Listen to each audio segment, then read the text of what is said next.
जिसका बाप उससे बात करते हुए डरता है कि पता नहीं कहां से बोलेगा।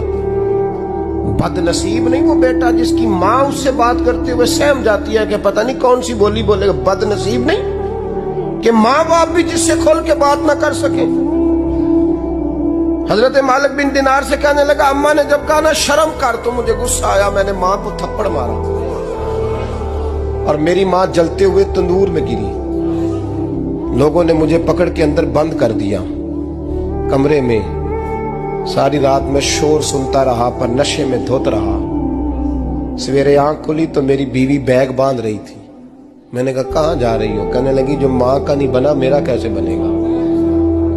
तो मैंने कहा मेरी अम्मा का। वो तो लोगों ने रात को ही दफन कर दी जनाजा पढ़ के।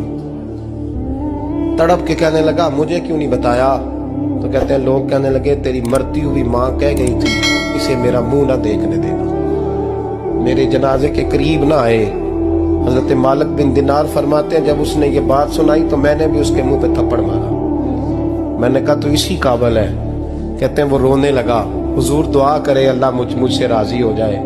कहने लगा जब माँ की इंतकाल की खबर मिली तो मैंने कुल्हाड़ी लेके वो हाथ काट दिया जिससे माँ को मारा था।